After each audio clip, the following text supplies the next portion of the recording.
been getting a lot of questions about my location. This is just what my room/office looks like. Oh, look who decided to show up. Wow. Wow. Right at the starting line. We got the whole panel running on colored people time today. Jesus Christ. This is crazy. What's the fuck is the point of inviting people if you guys are not going to show up? This is not, this is not your child's softball game where your attendance is optional. This is something important. Hey, okay. What's up, buddy? Ultimate Kahuna is here, special guest. What's up, buddy? Oh. Sorry, I just like to scare people with that one. No, that's fine. That's fine. You're in the right kind of place. Oh, good. This is a Hawaiian auntie mask I found at an antique store for like $16. I couldn't say no. I mean, how could you say no to that? Well, yeah, God. If I had a dime for every time I was out and about and I was like, man, I've just got to have a Hawaiian auntie mask that I'm buying on impulse. Well, there's no mask like this, and nothing about this horrifying creation is Hawaiian, but yeah, it's great. Yeah, that's weird. I feel like that's just like ethnically insensitive, but I mean, it's an antique, so they got away with it. Gotcha. Okay. Well, that's badass. Oh, all yeah, right. No, for sure. How the hell are you guys doing? I'm doing great. I thought the panel was going to be on time today. That was my only issue. I thought that was going to happen, but that was not. It was just like Bat Sauce showed up like 2 seconds ago. And then I you showed said up. 11. You said 11:15. I did not. Yeah. No, I heard that too, for sure. Yeah. That's not a thing. We got a lot of fun stuff to get into. We have Allison Sanders here, who's going to be promoting her new book. That's very exciting. Hell yeah. Now, Allison, it's my understanding that this is a deeply pornographic and violent murder fantasy. Is that right? Oh, yeah. If that's what gets it to sell copies, sure, I'll say whatever it takes. Yeah, the publishing market is rough. The publishing market is got all the werewolves in it. Nothing but cryptid smut as far as the eye can see. Yes. Yeah, that's right. Oh, God damn. I dove into that world unwillingly, and I regret it. But, it's fun. Got a lot to talk about. Yeah. Did I tell you? I don't know if I told you guys this was. I had a girl one time who asked me if I would wear pointy ears during sex, and she already had bought the ears. Bro, you're like the fifth guy she's asked for this. So I know. Those are secondhand ears. You're going to be getting I'm wearing some other guy's ears. That's so weird. Yeah, the last guy was the one she killed, and obviously that's where the ears came from. Yeah. So at least you didn't ask her for a tail. Yeah. God damn. No, I'm not even saying I wouldn't wear a tail. It's just it's weird to ask me to wear somebody else's tail. No, Theo, it depends on how the tail is attached. That's really critical. We know how the tail's attached. There's three ways. I think we know. I think there's really only one, and we know how that's happening. I look down, I'm like, well, you're down there. You're either down or you're not down. Oh, man. Let's say hi to the chat. You're either from Seattle or you're a normal fucking person. That's right. That's right. Shout out to people who've left Seattle, friends of the channel. Oh, Christ almighty. I wish I never went. Hey, Toasty's here. What's up, girl? Selena's here. What's up? How you doing? Shout out to 4%. Scream Queen. That's a great name. Thank you for that. 4%. Gal's Missing Bush is here. I strongly suspect that this account is run by Professor Savage Dad and not. I'm beginning to think it's not Gal's Missing Pubic Hair at all that runs this account. I think it's actually on that last stretch of my subs to 700. I check. Literally within 2 seconds, I popped up 5 subs, and then Savage Dad is like, "You're welcome," and I'm like, "Dude, how many alt accounts does this dude have?" That's what it is. Hey. I haven't even subbed myself. Subscribe to mine. You're gonna have issues. I have sub accounts that I haven't even used to sub to my own account. So I'm like, yeah, maybe I'm doing this wrong. Yeah. Hey, Gal's Missing Bush. Some people have integrity. Yeah, use some of those alt accounts. I have no integrity. Use some of those alt accounts to sub to my account. This is not about you. Keep this in the girls' locker room. This is my show. I don't give a fuck about your guys' sub count. I'm trying to get to 100. I haven't gone to a girls' locker room since high school, dude. I don't like that accusation. I don't appreciate it. This is a family show. We don't talk about that. What's up? Diana's here. What's up, girl? Shout out to the 4%. Let's see. Selena reminding everybody to like, share, and subscribe. That's very important. Also, drawing attention. This is the Stream Elements tip jar. Just a reminder: all donations to the show go towards me and Iron building a studio. So we're going to be doing live studio shows here pretty soon, just as soon as we have the means to do so. So go ahead and donate that. That's going to be a lot of fun. Oh man. Let's see who else is here. Alternately, you guys could donate money to have him put up the worst possible decorations based on the amount you donate. Yeah. Actually, that's true. Okay, so I haven't decorated anything on my walls. So, yeah, if the chat wants to donate money, I'll put something like vile and embarrassing on my walls. I do know there exists a. Oh, go ahead. Here. Oh, very cool. So Emerald has multiple cameras. He has multiple walls, and all of them have things on them. Ooh, fancy guy is employed full time. Ooh, all of that without mentioning the alligator in my pants. Hey, whoa, what's up, Rumble Chat? We got Rogue Nerd in the chat. What's up, buddy? Gina. Mom's Mysteries and Mayhem. What's up, girl? How you doing? We got Emerald Macadon Gina in the chat. What's up, Emerald? How you doing? Trying to stay focused on the production. By the way, we got a lot of great clips. We got a lot of great clips to get to today. Let's go ahead and start with that Tommy Lahren clip because that's the one. Oh man, guy, just play this from the top. No intro, just play it from the top. It's a major problem, and Speaker Johnson. Speaking of Johnson, what the heck? Talking about those maybe dead. Okay, I got to reload. For some reason, it keeps stalling. That's okay. That's okay. That's okay. Technical difficulties, folks. It's what we're here for. That's right. That's why we bring the panel. By the way, Bad Sauce, why were you so fucking late? It's not like you have responsibilities. Kids, Theo. Kids. Whatever. Why are you think your kid? Since when are your kids more important than your? You have young children. They're still sleeping like 15 hours a day. What do you mean? No. The one. Can't you just put them outside? It doesn't work like that. No, just put them outside. Just leave the power tools and the lawnmower running outside and let them go out. No. That's not safe. What you need to do is you need to have a rope between two trees and then tied to it so that they can at least run back and forth. Yeah. No, my kids don't let me not hold them. Like it's like there is no option for us to have them sleep without us holding them. Just like give them an iPad or something. Oh, okay. I was just at the airport. That's what all the parents are doing. Isn't that what young parents do nowadays? Yeah, just give them an iPad. I was at the airport. I'm gonna get into this real quick. I actually think so this is my hot take. I think neglectful parenting is better than over-parenting. Here's why. Okay, I was at the airport. I saw this woman just like on her phone, and her kids are right next to her just fighting, and she's just scrolling. And they're like literally in a fist fight. She's doing nothing about it. I think those kids are going to turn out more well-adjusted than the iPad kids. Only if you have more than one child. That only works if there's two, like at least bare minimum 2 children. No, if you neglect an only child, they're going to grow up to be a stand-up comedian. That's not a good thing. Don't do that. Either that or a school shooter, but either one. Those two are very closely aligned, obviously. Honestly, it's two sides of the same coin, if we're being honest. All right, go ahead and roll that beautiful bean footage.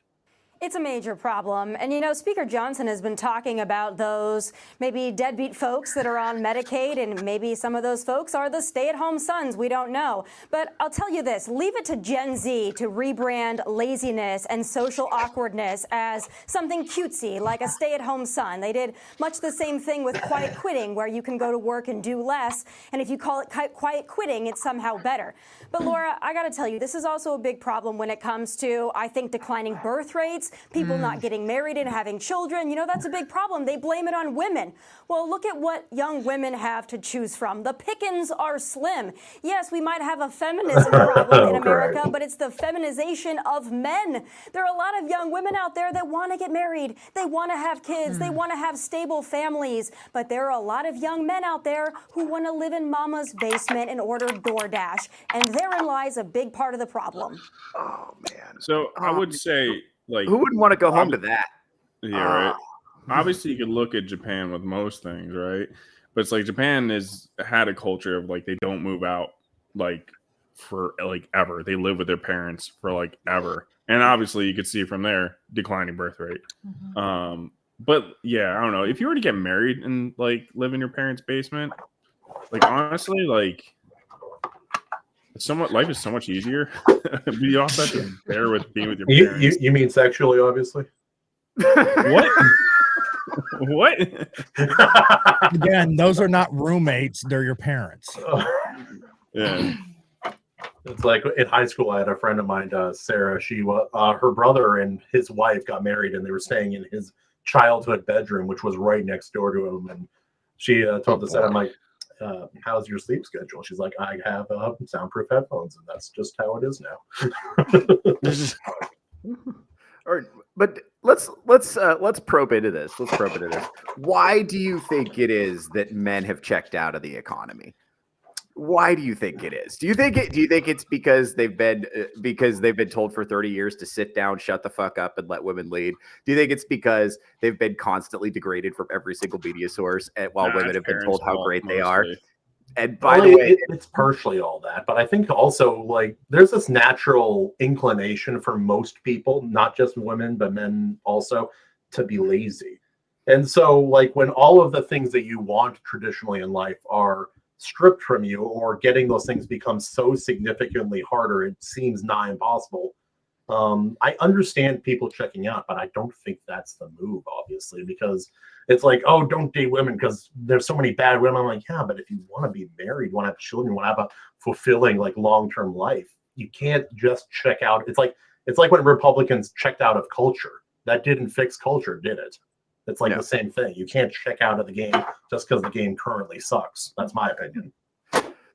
Yeah, and well, like I understand, but it used to be if you checked into the game, then you could like have like a house, and that people would like you, and you could be a part of a society.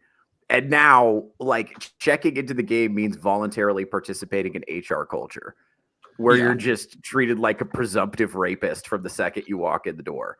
And you basically have to, if you want to exist, if you want to function in corporate culture, you have to operate within feminine norms. And it's deeply uncomfortable for most men. And also just like being like constantly passed over for hiring opportunities makes you kind of want to check out. Like, I think that's the thing boomers don't understand. Like if you talk to boomers, it's like, if you ask a boomer how they got their job, it's like, I walked in, I shook the manager's hand, I said he had to hire me, he hired me, I made 15 cents an hour, I bought my first house for a stick of gum and a shoebox, and now it's worth $900,000. And why don't you lose or have a house yet? It's not that hard. Yeah. Well, here's the thing. If you look at right now, 1930 versus 2023, this is during the Depression. So the average home cost $3,900, which was about 3% of the average income. A car would be about 46% of the average income. If you're renting a home, that would only be 16%. Now this is on 2023 statistics that I have pulled up. The average home is $436,000. That'd be 8 times the average income. A car is $48,000. That's 85%. And rent would be 42% of the average income, which is $56,000 versus $1,300 in 1930. And this is again during the Depression. They've made what you would used to be able to just, I mean, come on, not even that long ago. Think about it. The Simpsons and Married with Children were based on very lower middle class families that owned their own home on a single family income, which was pretty much considered to be minimum wage in those cases. I know those are both fiction too, but it really wasn't fiction in the from the late 80s into the early 90s until it became, now it's an unattainable thing. You can't live alone and afford rent without roommates. Basically, you can't own your own home unless, circumstances have really provided you to. And even then it's going to be way more modest than what it should be on even an above middle class income. Average middle income. Yeah, for sure. Yeah. They've made these things unattainable. So that makes, why participate when you can't win? To begin, the game's rigged against you, for one. And it's also, as funny she's complaining about the feminization of men. Well, who's responsible for that? It would be the school systems, like you mentioned, HR culture. Everything men participate in actively tries to turn them into women and not play on the. Somebody's typing really loud. Not play on the strengths that men naturally would have. You have to subdue that shit and turn into just another girl at the office to get by. Yes. Yeah, no, I agree with that. But I do have one question. What was it like back in the 30s for you and your family? Like what are your memories from back then compared to now? I'm just playing, man. Okay. All this. Oh, right. I forgot about that. Yeah. While AI looms about half lower economic Yeah. ladder. I've talked about this before. It's 100% true. So the law office I most recently got fired from, right before I got fired, I was ChatGPT was doing my job. And I didn't tell them that, but it hit me pretty quick. I would type something in ChatGPT. It'd take me 2 minutes. I'd pretend it took 2 hours. I would turn it in. I would get no notes, and I would do it. And I was like, oh, man, they really don't need me. And I think a lot of people with bullshit laptop jobs could be replaced by an AI algorithm, and they're only on the staff for diversity.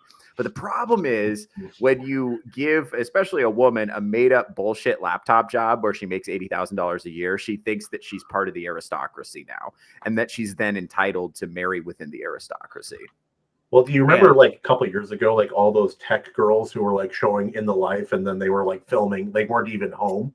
And that was part of their contract. So like a whole bunch of people got fired because they were like, oh, look, I'm at the pool right now with my friend. And we both make 80 grand a year doing nothing. Yes. And what we've done is we've filled some of our most important industries with people that are woefully unqualified and have completely the wrong mentality to be able to do it competently. The other thing is that our institutions that train people, like medical schools and law schools, have been completely ideologically captured by woke bullshit. So now, go ahead. In Washington State, you don't even need to take the bar anymore. What? Right. Yes. Oh, that makes so much sense, dude. Sweet. I'm going to be a lawyer. Yeah. Damn. Yeah. Yep. Yeah. Yeah. Yep. Yeah. I can yell. Can I be a lawyer? Well, because listen, the bar was discriminatory because it was hurting diversity within the profession. Objection. So, yeah. So you're doing great. You're halfway there. Sweet. Yeah. So this is true. So it's like it hurts having. Well, see, the thing is like having standards for. Okay, you guys saw the story, right, of Australia, the first lawyer with Down syndrome. You guys saw that, right? No, I thought that was a joke. No, that's a real thing. Imagine you've got a DUI, and they're like, "All right, here's your public defender," and she comes out like, "No!" Like, wait, this isn't the hot chick with the retard filter again, is it? No. It's not the hot chick with the retard filter. She's shaped like Tweedledum, just the way Okay. it's supposed to be. This is they're gonna make a show out of that.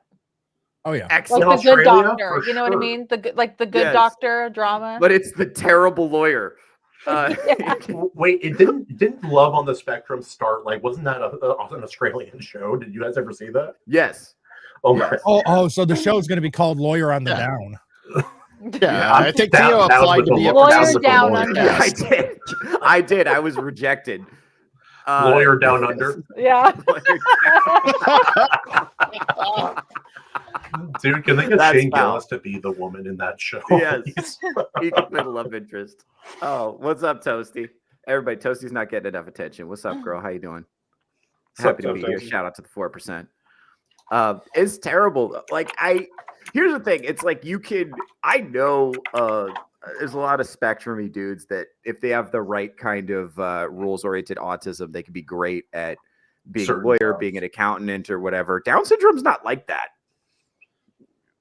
What does it have to do with euthanizing people on motorcycles? That's crazy. Yeah, that's rough. Hold on. We got a big one. hold on. Shield wall coming in. This It's was a harder good to one. it's harder to control young men, so there is an incentive to medicate and feminize them to make it easier to control them and to keep calm in class. This transfers to the workplace as well. This is exactly right. So what you're essentially doing is all of the masculine virtues that create men that are going to create a successful society are very difficult to manage in childhood if you want them to sit down and shut up for 6 hours straight. Oh, So it's almost impossible. Like I yes. struggled with that when I was in school. I Right. got threatened by teachers. I got put in a lot of trouble just for existing and like being kind of not rule loving. Yeah, that's exactly right. I experienced the same thing, especially in high school. Being outspoken and independent minded and a little bit rambunctious and not having an outlet for any of those things has a really bad outcome. And so what happens is you get in trouble for essentially made up offenses. And what they'll do is they'll sit you down with these female administrators and female teachers, and they'll sit you down and have a struggle session. And they'll be like, here's the evil thoughts that we think you have. And you'll be like, no, I didn't. That's not what happened. That's not reality. And they'll be like, yes, it is. And that will go on as long as it takes for you to agree with that their version of events is what happened. And that's I've had not this exact thing in high school, middle school, and elementary. Yeah, it's not reality. It's like, no, that's not reality. It's not reality. And they'll be like, yes, it is. Agree. And you can't leave the room until they agree. And then once you agree, they'll call home and lie to your parents about what happened. And then you go home and have the same thing happen again. Right? Where you're like, no, that's not what happened. They're like, but the school said, And if you have boomer parents, they come from the era where teachers and parents were kind of in cahoots to keep kids in line. Right. And there was the idea that they're not going to believe that the adult is lying and the teenager's telling the truth. They're never going to believe that. Yeah. But my parents weren't boomers either. They were barely out of diapers by the time they had me, man. They were really young. Yeah, so that makes a difference. Yeah, but yeah, it's and then you create this environment where just normal male typical behavior becomes in itself a punishable offense. So guys learn, well, I guess I better sit down, shut up, and not do anything because that's the only way I can stay out of trouble. And then if you take that mentality into the real world, you're going to get knocked around a lot. And you're going to get bullied. You're going to get bullied. You're going to get mistreated. But I think the problem with this whole thing is like all of this is true. But you can't giving up and stepping away from culture is not the solution because it will not make your life better. It will not make you better. And it's tough. And Iron Oxide, you look so fucking cool. I'm gonna match your aesthetic real quick. Let's see. All right, here we go. Oh yeah. Hell yeah, brother. I can't grow the mustache because I'm not homosexual enough. Maybe I don't know what the reason is, but I'll join you. This is my best solidarity I can join you in. That's cool. Yeah. Well, yeah, it's like you're right but also the solution, if you're thinking, let's say you're a right-wing Republican, you want to motivate men to not only get out into the world and take charge, but also to vote for you, right? I don't think nagging is the solution. And this is what I'm saying. It's like any man with any spine. It's worked so well up until this point, right? Yeah, that's what I'm saying. It's like women have literally nagged society to a state of abject decadence and despair. And they'll look at that and be like, you know what I bet would fix this? More nagging. You know what men love? They love the nagging. That's the solution. As a man who was married for just shy of 9 years, yes, nagging was the only solution and the only thing that really worked. Well, that kind of goes back into what Tommy Lawrence was just doing. She just thought, if we, she doesn't realize that this whole thing you've nagged a generation of men into complete apathy. And that's where this no drive to do anything or just enough to get by, to get home to the basement or wherever they are and just fuck the rest of it off. Yeah. And I'm worried for the next generation because it's right now, unless the culture changes, it's a lot worse. I have 2 kids, one's turning 5, the other's 8.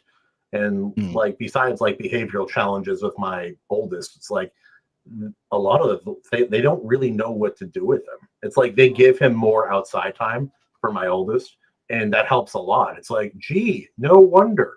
You wonder how an 8-year-old with high energy and like a little bit of chaos in like his neurological system can't sit down for 6 hours at a time and learn about things that don't matter.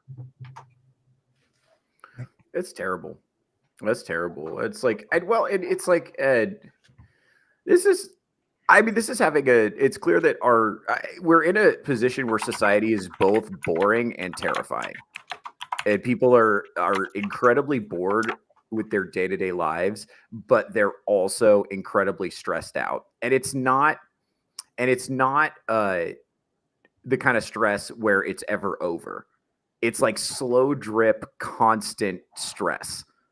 And that's really challenging. And people are checking out. We focus a lot on men on this channel, but why do you think it is that there's so many women who seem like addicted to highly stimulating pornographic violent novels? Why do you think that is? Because I've talked to elements of danger in their life. That's my I asked them about it. Yeah, go ahead. Highly pornographic novels have been around for so long. I feel like some people on social media have been like, oh no, it's worse now. It's not. Like the Wizard of Oz books from the 90s were depraved as fuck. Nobody paid attention to it, but it's like these books, they existed. Like they were demented.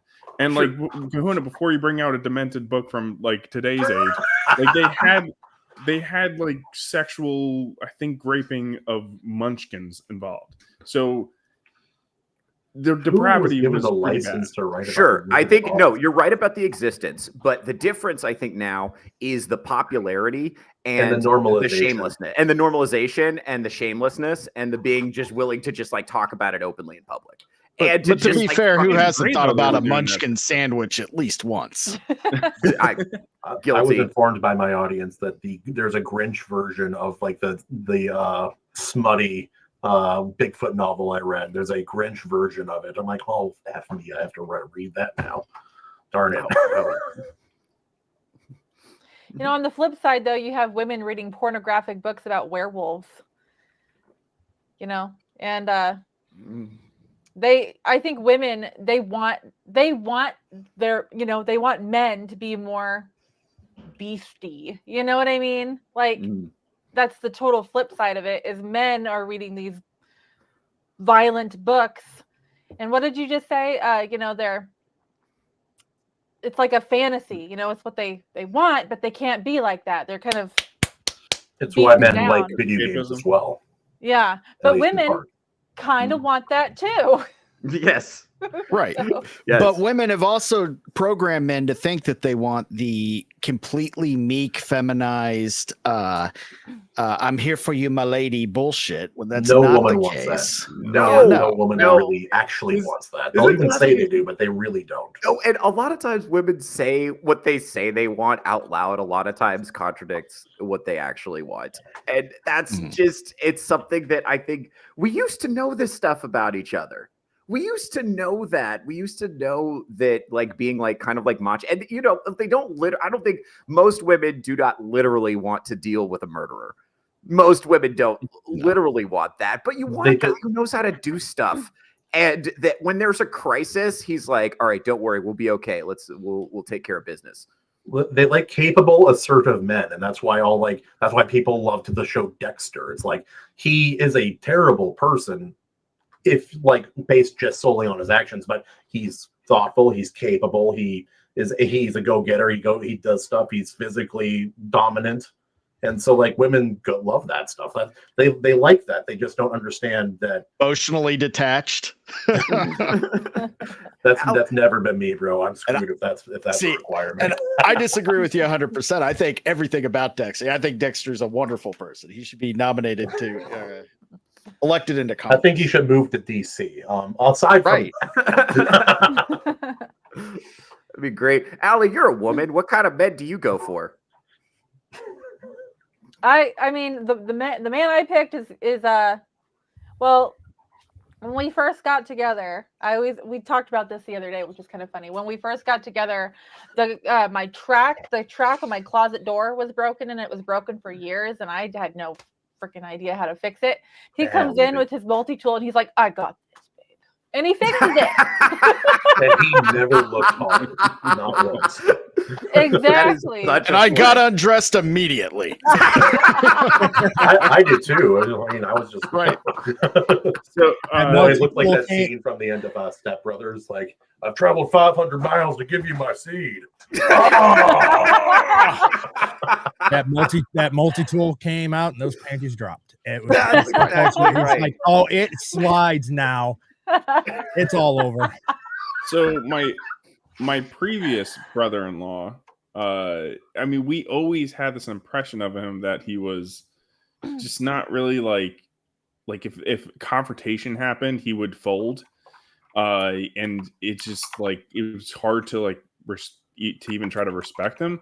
And then his wife, we found out, was cheating. Well, my sister-in-law was cheating on him for fucking 2 years behind his back with his like best friend. It's like, yeah, I guess that's kind of the personality that attracts that, I guess.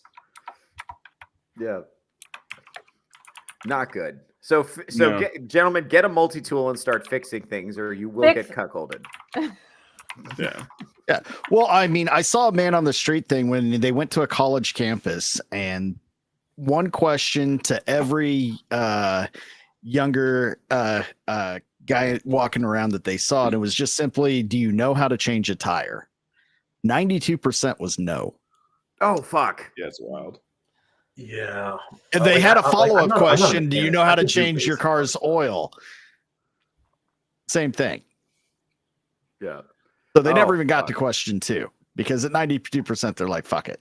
Well, isn't it like the same for like Allison? You could probably speak to this. Isn't it the same for women? Like, aren't there a lot of young women who can't like really cook, can't clean, can't like do basic like household things, or like anyone who can do a budget for God's sake? Yeah. I mean, most of the women that I know are either, in a steady. So my niece, before she met her husband, had no idea how to. She didn't cook. She didn't do dishes. She didn't clean. She didn't none of this stuff. I know. I lived with her. And she meets, the man who is now her husband, and that's completely flipped. Now she's like, 5-star chef. I swear to God, like best freaking teriyaki chicken. I don't know. Yeah, and this is actually a really important point that Allie's bringing up here. A lot of what we see online now is, why can't I want somebody who's perfect before I meet them. Mm-hmm. And that's from both sides of the fence. I hear it more from yeah. women, but that could just be my algorithm. It really is both sides of the fence, I think. And I think most guys just want a woman who says yes.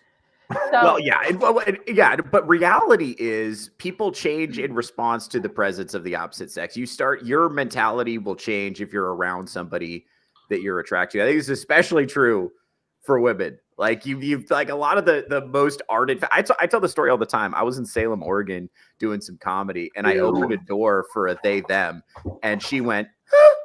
Like she turned into a she/her real quick, like gender roles are genetically coded, whether we want to acknowledge it or not. Right?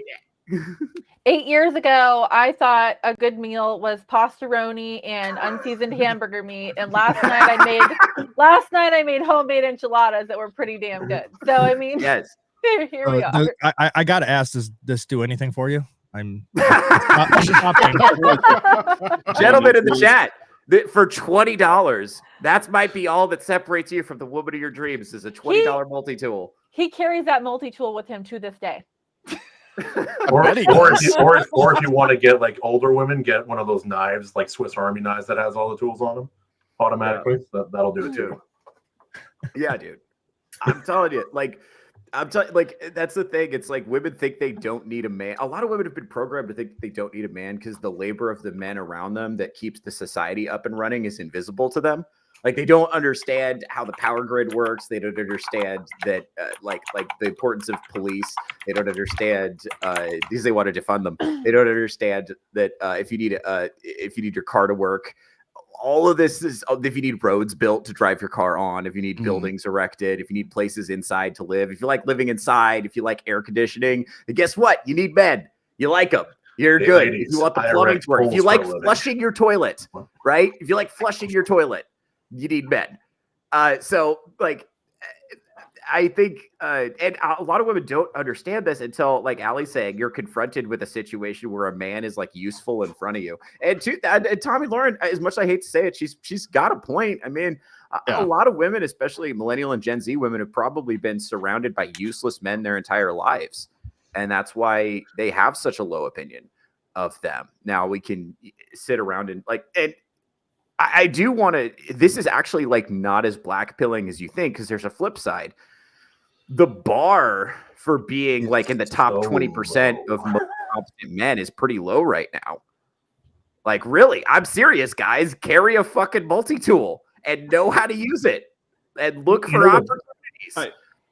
I am curious about the stats on that, though, because, you know, a lot of those guys that are living in their mom's basement, they might still be getting puss on the reg. You know what I mean? Like, for example, my brother lived with my dad for up until like 2 years ago. He had no problem getting women. No, that's true. I got laid when I lived on a train, and I had a threesome when I slept on the floor in a basement. So like part of this is just women are bad at making choices. So, you know, I mean, your story illustrates that really, really well, actually. Yeah. Yeah. I mean, bro, the amount of women who will fuck a road comic is crazy. The whole reason I went to law school. That's not that crazy, though, because you're very socially competent. You're funny. You're not terrible looking. Like, you don't look like Nosferatu out here, dude. And plus, you have better hair than them. So, obviously, yeah. Right. It's like, it works, but like, it's like, damn, man. I've explained it too. I'm not a very good looking guy. I'm wildly overweight, and I don't have my own house. So yeah, it's not that, but for me, it's just like be consistent and put out the effort, and you'll get you can go on dates and meet a lot of women. It's not that hard. Okay, that's a really good point too, because I hear this all the time, especially from even when I talk a lot to. I'm Catholic, so I meet a lot of people who are already married, and they look at me being single. You should have 6 kids already and not read your Bible. They look at me oh, buddy. Well, bro, being in the Northeast, it's like I don't live there anymore, but all the people I know from there, it's like the opposite. Mm-hmm. They're all like, what do you mean you got married before you turned 30? What? Yeah. You already have 2 kids?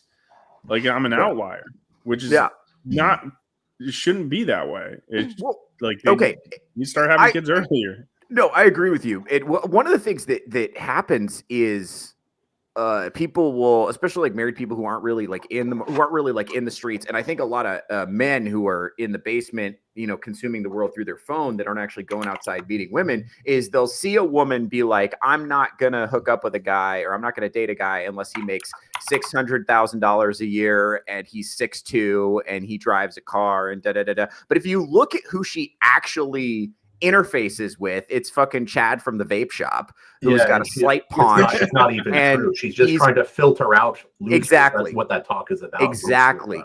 And so what Big Kahuna is saying, right, or Ultimate Kahuna is saying here is actually really important.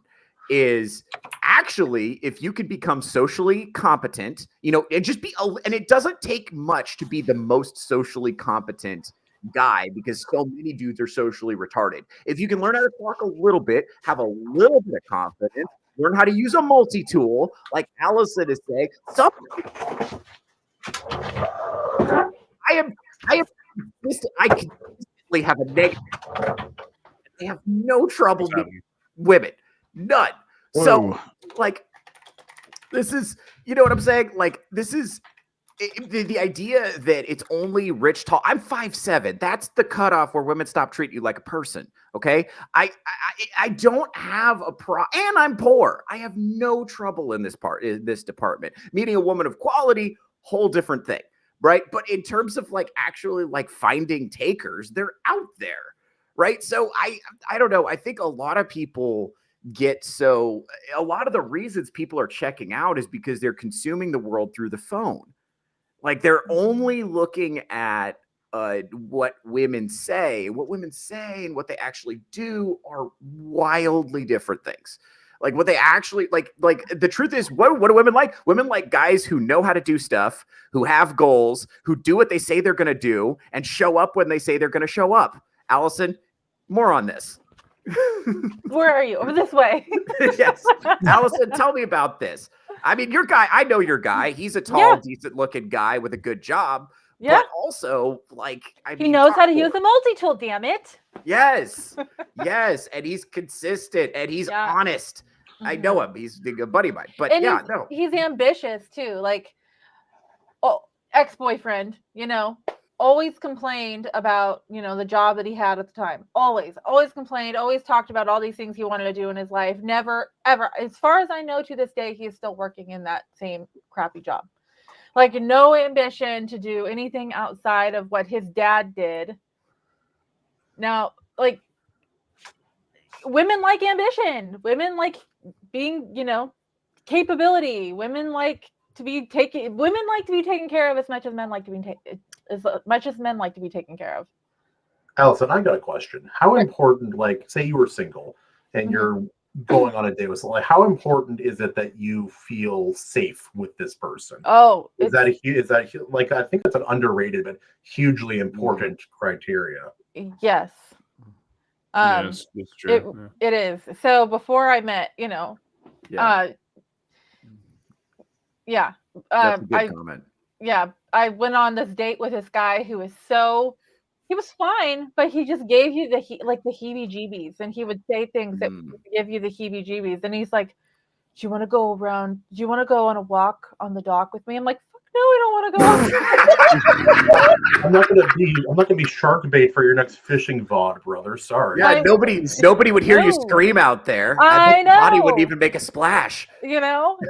Didn't they just make a movie about a guy who like captures women and feeds them to sharks out offshore? Didn't they just make that movie? Probably. And women probably loved it. I'm curious if there is a correlation, because drinking in the 20-year-olds is like almost non-existent at this point, isn't it? So I'm curious, because I mean, like, you're talking about liquid confidence. I mean, like, especially me with all the anxiety I have, like, that was my tool. I mean, it to a little bit to my detriment, but also shit, like, that boosted my confidence and helped me get women.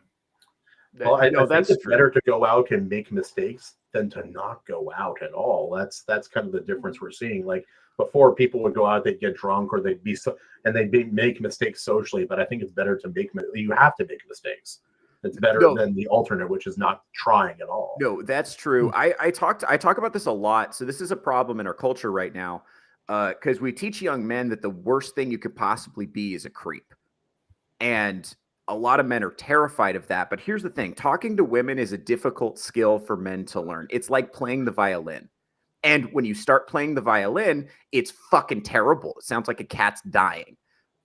And so you do it again and again and again. And once you've done it like 100 times or 1,000 times, all of a sudden you start to get pretty good at it. And talking to women is like that. You have to just be willing to eat shit and make mistakes. Now, the problem is, if you make mistakes when you're trying to talk to a girl, you run the risk of looking like a creep. It is what it is. Being humiliated too. That's and being humiliated and doing all that, and you run the risk. It's like, well, I don't want to be a creep. It's like the fact that you are concerned about looking like a creep is the sign that you're exactly the kind of guy that should be with a woman, because you actually care how she feels, right? The guys who are creeps don't give a shit about that. They're just out there swinging, right? And that's why women think that so many men are creeps, because the men who approach them are. Right? I think part of it is also location, where a lot of women are meeting guys. Because if all a guy wants is a couple like low down lips, if that's all he wants, like, they'll put off this air of being competent, but all it is it's competent. It's confidence disguised as competence, and a young woman especially will have a lot of trouble distinguishing between the two. Quiet confidence in the form of competence as an older guy that's real. But if you're a younger guy, you don't really know how to do anything, you'll just be very brash and loud and like kind of outspoken, and women will think you're competent because you can speak and are socially viable. Well, this is why I got away from the pickup artist community. I was really invested in pickup artistry for a long time, and I learned a lot of cool stuff from that. But all pickup artistry like is 2013? all pickup artistry is pantomiming confidence. You're learning how to fake being a competent guy, and that can only work for so long, which is why you have to keep bringing in new chicks and fooling them with your bullshit, right? But it's a short-term dating strategy. It's not exactly long-term. It's not going to work long-term. Now, and here's the thing: there's an expression. It's a little bit cynical, but I'll elaborate on it. You'll lose money chasing women, but you'll never lose women chasing money.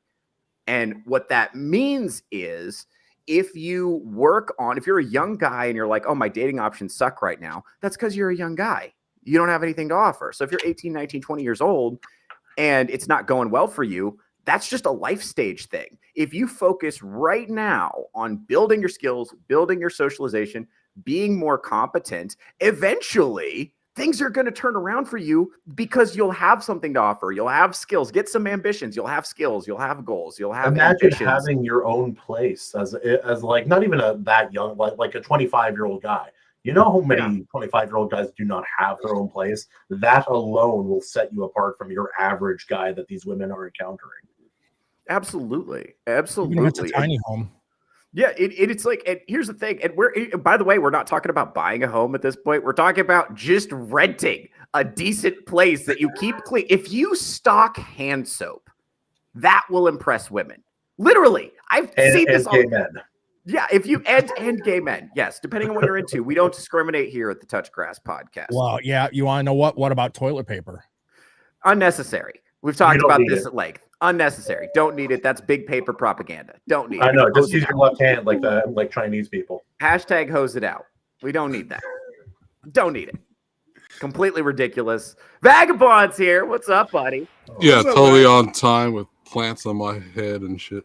But were you running through a forest? What happened? No, it's my own property. So, that's awesome. There's woods in front of me though. My bad. I was window shopping. I went to Bass Pro Shop to go get some snake shot, and then we're getting like influx of rattlesnakes where I'm at. So my neighbor killed one the other day. So it's like, let me go get me some snake shot. Well, one, they were out of snake shot for they only had 45 long Colt for snake shot. Let me ask you something, Allison. Knowing that, I know your man personally, knowing that he's not afraid to kill a snake to protect his family, how do you feel about that romantically? I feel great about that romantically, Theo. Right. Now, the question of the day, though, is, Vagabond, do you have a multi-tool, and can you show it on stream? Multi-tool? I do. I have a couple of them, and hold on, it's around my desk somewhere. Yeah, he also has multiple pew-pews around his desk somewhere. We're not going to show those on screen because we're on YouTube still. But you're talking about Nerf blasters, obviously. That's what you're talking about. Yes, we're talking about pew-pews in Minecraft. Can I show the bullet or no? Probably not. We know you got it, bro. We trust you. No, I don't like where I live, West Side Washington, so we don't deal with snakes that often. But I did accidentally run one over with a motorcycle last year. The other one, its buddy tried to get me as I was passing by.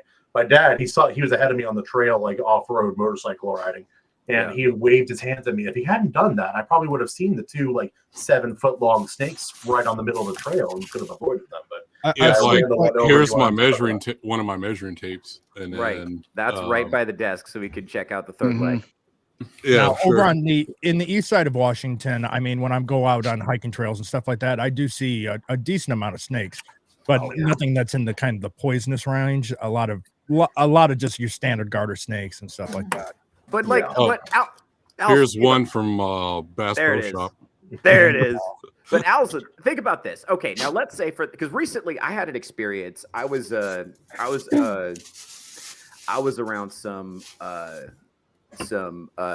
women, and a bug kind of flew into the scene, and people started freaking out. So I picked it up with my bare hands and ripped it in half and threw it on the ground. And I did it without making a face. I gotta be honest, reactions were mixed. But in general, I like to think I created a feeling of safety. It was crazy. The next day, there was a spider that appeared, and all the women are like standing on chairs, reached over, bare hands, picked it up, ripped it in half. No. Same deal. That doesn't make women feel safe. Why not? No, Yeah, just because you should pick makes it you up. look like a creep. Yeah. I did violence to protect Thank you. you, You should Iron. feel safe. No, you pick it to protect us. You pick it up and you take it outside. Yeah, Why? and then No. the But you movie- don't No, pick if it you crawl back in, apart. then you're not safe. You don't pick it apart. What's wrong Why with not? you? Well, yeah, you What's don't wrong with you? do that. That's not the Just quickest way to swat it the eliminate fuck away, smash That's right. it real quick. Or You'd sit do it there like a that way. fucking creep going like, Yeah. "Yeah." I He did was it like ripping the quickly. legs off individually. Why don't you love me? You're like the weird bug kid in middle school. Don't be Yeah. I that. was the weird bug kid in middle school. That's why I know, I can tell. Oh my Means a God. lot. I did so many experiments on That's- bugs when I was a kid. I was Okay, just like, oh, what If could you're I? gonna, Don't worry, milady. I have removed its legs. If It is of you're no gonna- harm to you now. Only its fangs could harm you now. if you're going to do the pickup method, then you pick it up and you remove it. If you're going to do the kill method, then you swat. That's crazy. That's crazy. It's way less fun to swat it. I enjoy it more if I pull it apart. Well, that's You not might going to be get you very associated. far. This might be why I'm Next single. time you do this, Theo, just pick somebody and make deep eye contact with them the whole time as you do it. Right. See how Right. that Maybe lick goes. your lips too. Just I like to watch the bugs while I do it, but I could like look somebody in the eye while I do it. Just Theo out here, like, why can't I find a girl that's not crazy? I dated this one guy, and every time he got a bug, he just gave me this really creepy look, and he was like all excited. Theo, are you? What's are wrong you with sure that? I've been with. I'm protecting you. I thought I'm creating safety. safety. Well, if you're just doing it that way, they think you're doing it because you enjoy taking small creatures apart, not because not to protect women. Oh, bro, you remind me of my a friend of mine.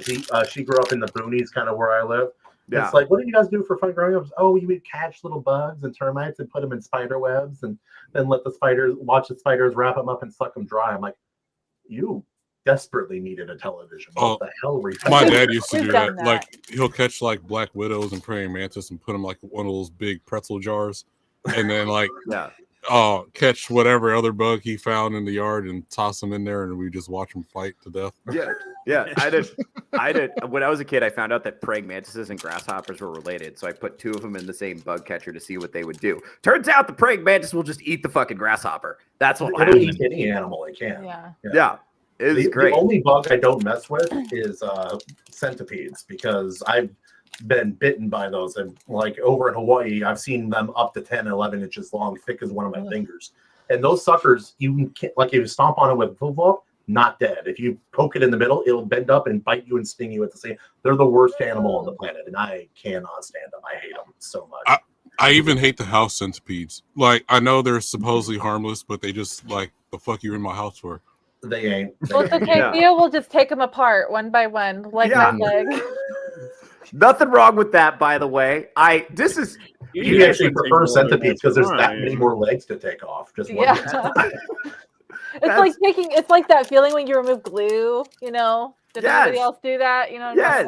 Theo, you're like the backstory of a bad character in a Stephen King novel. It's like when he was young, he would take the centipedes and take the legs off one at a time. I did. Yeah, and I put them together and I made these wings. Yeah, I've always been mystified by women. Why women find this aspect of my character unsettling. Do you want to see my collection of centipede wings? Centipede legs? Fly wings? I do. You guys say I'm a magnet for crazy girls. I'm telling you, it happens even when I don't intend it to. I was at a comedy club one time, and I was hanging out outside, and I was just like talking to some people, and I was talking to this girl, and then another comic came up, and so I was talking to him, and I looked away from her, and she didn't like that, so she reached into my shirt and started pulling out my chest hair. I mean, I had that kind of thing happen in high school, but not as much since then. This is a fully adult woman. Fully adult. I don't know what. It was the most, to this day, that's some of the most unhinged behavior I've ever witnessed. Some of the most feral, unhinged behavior. You slept with her, didn't you? Would she make bath That's water not for you to relevant. drink? What? Also, That's dude, not what relevant. percentage of these women have been Mexican women? All these crazy women that you're talking about. What percentage? Oh, a significant, See, significant percent. that's the key. I had a crazy Mexican ex. She would send me weird audios of her with other people for like 2 years, unsolicited, like out of nowhere. Like from all, like I blocked her number, other numbers didn't matter. I'm like, well, thanks, I guess. Thank you. What do you want me to say here? It's like, finally, I want you back. No. That's crazy. I've never understood that. I've never understood that strategy of like, here's me with the next guy. Aren't you upset? Aren't you enjoying this? And it's like, no, thank you. I'm actually all right. Does this make you hot, senor?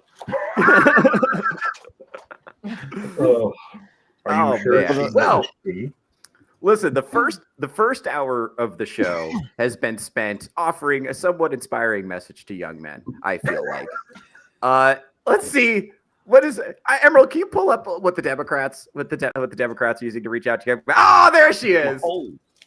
There she is. Dude. Is she a Star Wars extra? What is this? Guys, no, guys. I want to do our best to not make this about her weight. I never mentioned her weight. You did that. Look, just because your size is large doesn't mean you weigh that much necessarily, right? She has big bones, guys. That's why she has 8 chins. I have never seen a fat skeleton. I'll be honest with you. Take really deep breaths. Well, that's because you're a bigot, Theo. Right. Oh boy. Let's see. Are you ready to hear from Tons of Fun? Oh boy. Let's hear from Tons of Fun. I'm the person that's in charge of bringing young men back to the Democratic Party, according to Donald Trump Jr., Trump War Room, Libs of TikTok. And while none of that's actually true, every single time I saw one of y'all posting about me, I had one main thought at the top of my head. Y'all are a bunch of... Y'all are the ones that made it about a woman and her identity and the way that she looks. Something that y'all consistently claim the Democrats do. You don't actually give a fuck about young men. Instead, a lot of you want to talk about my weight. You're using pictures of me from about 65 pounds ago. So let me ask you this. If I lose another 65 pounds, will y'all actually raise young men's wages? Will you actually increase funding to mental health services? Or are you just going to find another way to deflect from the fact that y'all don't actually have any policy plan to help them? Y'all can keep making this into some kind of big joke of, oh yeah, let's send her to every frat house in the country. I'm not afraid to go into frat houses or to go to college campuses or to talk to Republicans because of course you're not. I don't think that they're all shitty assholes. I think that they're actual people who can hold a conversation. But clearly, based off the way you talk about them and the way that you treat them, you think that they're dumb as shit. Well, I actually don't. So I'm going to continue to advocate for young men to get the policy agenda that they do deserve. And I'm going to continue to lose weight. And then maybe when I finally do drop that next 65 pounds, we can revisit this conversation and see if you can actually stand on business. Because this time, none of you fucking did. Yeah. So, well, no wonder she likes frat houses. They have a lot of free food. You know, sorry, guys. Well, I like that she brought up the wages because I'd like to go back and see if she was one of the ones harping on the wage gap. And she mentioned frat houses. I wonder if she was one to bring up, rape culture and all the other, bullshit that goes along with it. Like the nonsense statistic that 1 in 2 women has been date raped in college, which is just not true. What exactly is her job? Like, what does her losing weight have anything to do with what she's talking about? She's a more masculine version of Harry Sisson. Oh yeah. So this was her. This was her as a delegate as the Democratic National Committee, and she chose a very questionable. She had 1 second to be on camera, and this is what she chose to say. Roll that footage. But we will only be heard if we vote. As the saying goes, if you're not at the table, you're on the menu. No. Did she just admit to eating the men? Is that what she just admitted? Interesting choice of words. Why'd she have to say that? Why'd she have to say that? Again, this is not about her weight. We're gonna not make it about her weight, but okay, let's apparently making it about her weight made her lose 65 pounds. That is a big bitch. Oh my god. She has a lot to offer. I mean, when you become the focal point instead of the president. Oh man. Oh, wait. man. We have more She's audio. lucky, of by her, the way. actually, yeah. She's lucky she wasn't around when Bill Clinton was in office because he would have tipped her over. Am I right? Yeah. Oh, fuck. She's big. Well, I think Oh, that man. woman just might be small too. Dude. Like she's right in my like ideal size range. You all Oh, about that Jesus. Jasmine Crockett? What? Oh, man. Oh, man. Well, and let's break down what she's actually saying from a policy perspective for a second, because what's she advocating for? Raising the minimum wage, which we know is disastrous for the economy, right? Yeah. Actually, is remember terrible. here in Washington, like in 2012, 2011? Yes. I remember when you could actually afford to live in Spokane. I do remember that. Yes. And then minimum wage went up and rent control.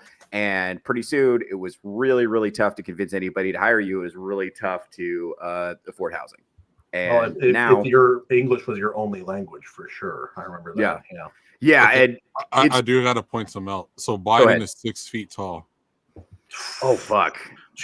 I've dated a woman that tall. That's a lot, dude. It's a lot. Some guys want to climb a tree. That'd be climbing a Oh, mountain. boy. I can't play the audio because of copyrighted music. That's fine. I think she could genuinely abduct someone. Dude, the axe throwing is the gayest shit ever, man. I can't stand. Every time I see somebody post a picture of that shit, I cringe. I mean, I used to do it for hipsters fun that as do a kid in my own, in the woods at my buddy's house. Well, that's what I mean. I mean, like you just had like a fucking square of property. You could just get a log of wood and your own axe, and that's cheaper than going there for an hour. And probably safer. Have you seen those axes just Yeah. like bounce back at people in your like this narrow hallway shit? Yeah. How could this possibly go wrong? No, that's we have one here in town called Axe Monkey, and there was a terrible injury about it. Oh, no. Yeah, I feel Well, like with that's an a with a liability name like nightmare. Axe Monkey, what could possibly go wrong? Oh, man. Well, the other thing, too, I want to zero in on this because what she thinks are the main things that are going to help men is raising the minimum wage, which is to be disastrous, and especially with the influx of immigrant labor, and funding mental health services. Now, what we know is that therapy is, especially the way they're cranking them out, therapists now, is just not a good fit for the way men approach the world. It's also disastrously bad. Talking about problems with someone doesn't solve them in any way. And in fact, with most people, it helps them focus and fixate on the problem. And that like, scientifically makes you miserable over time. That's why it's so anxious people. Shield Wall of Dragons. That's not right. That's not right. We don't. Jesus, Todd. Yeah, I mean, I'll push back down on that a little bit. Not like yes, to an extent, but like sometimes figuring out what's going on with you is helpful. But no, that's true. That's true. But what I think what men benefit from is therapy that's oriented around goals, which is what why Jordan Peterson was so successful. So Jordan Peterson, it doesn't matter how fucked up your life is, everybody can start by making their bed. And like when you can't do that, do what you can do. Yes. Like when I was at my most depressed, I was like 24 and I was living in my parents' basement after recently becoming homeless for the first time. I started by every day I promised myself I was going to get up before noon, I was going to put on pants, and my room was going to be clean. That was where I started. And it kind of, it's amazing how I think that's there. Oh, Diesel, that's not right. That's not right. Well, like honestly, when I saw her and I saw her open her mouth, I expected to hear something like, "Well, chaka no waka." Fuck, go ahead and play this. Again, no music for the obvious reasons.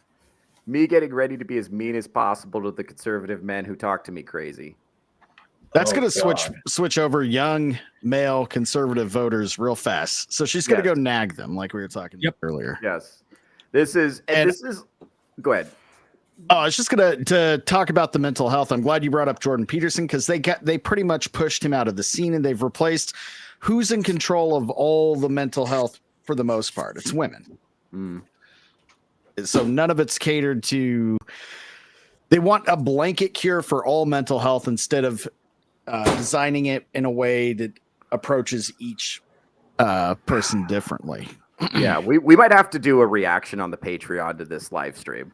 We might have to do that. So like this woman and two gay guys are gonna really connect with the conservative men. Is that what they're going for? Yes. Yeah, And Cat strategy. well, this is the problem. It's like she's 22, and based on the way she talks She about it, is. and she's a hard aging 22, and Shit. yeah, and also I feel a lot better now. she's a self-identified That queer hard 65, man. she's a self-identified queer Latina feminist, and that word feminist tells me that she believes that men and women are essentially cognitively identical. And the fact that she's 22 tells me she has no idea what a man is, especially if she's queer, right? So I have a lesbian friend who recently got lesbian divorced, and she started dating men, and she finds their behavior completely mysterious. She is so easy to love bomb. She is so easy to fool. And I watch her get fooled over and over and over again. And I try to explain to her that men and women are different. And she's like, no. And then a man will behave like a man, and she'll come to me confused. And she's like, why did this man not behave like a woman? It's like, well, because he's a man, honey. That's why. And so I know that she's talking about men, and she's completely Dunning-Krugered on them. She wildly overestimates her understanding. Like, I wouldn't be surprised if all of these frat guys she's allegedly talking to laugh at her the second she leaves. This has never been more true than right now. Like this image right here. Oh, Lord. And her response, Bo, it's not my fault God made me taller than you. Yeah. Yeah. Also, based on this picture, we can't really tell if she is taller, like because like Trump's not standing up. We can't really tell. Well, okay, so Trump is 6'3".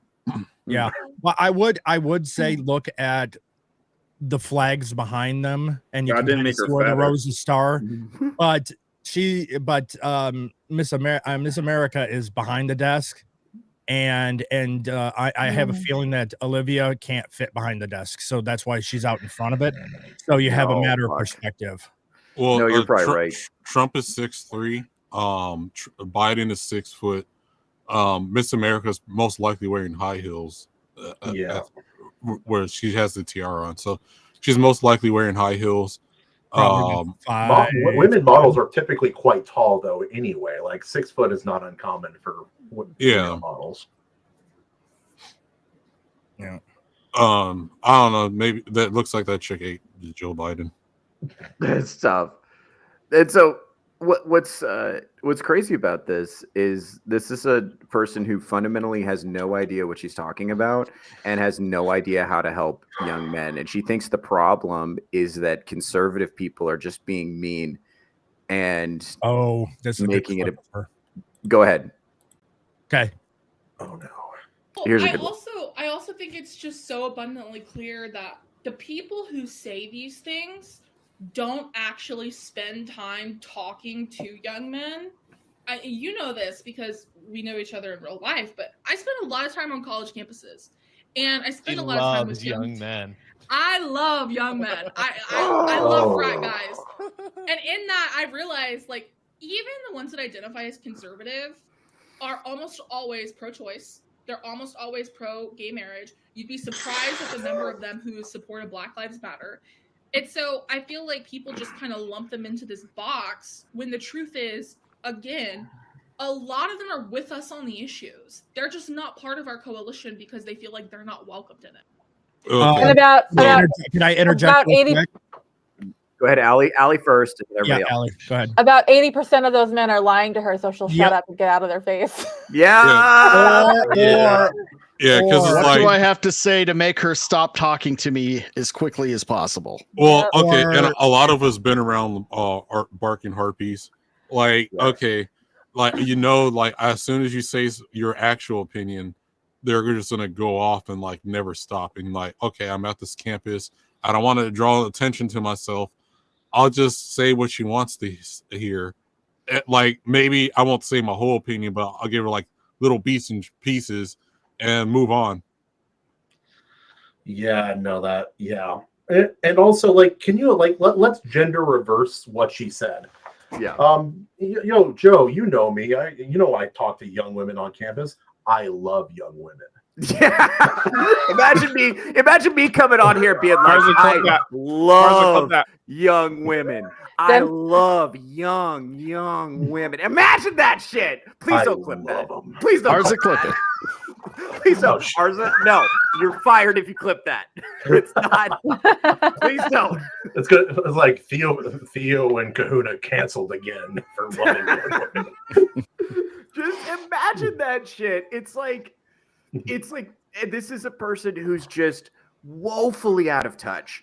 And the fact that she did not anticipate how this would be received is a sign that she doesn't know, that she's not qualified for the position. And okay, look at who the Republicans have gotten all young men to get excited about them completely effortlessly. Oh fuck, man.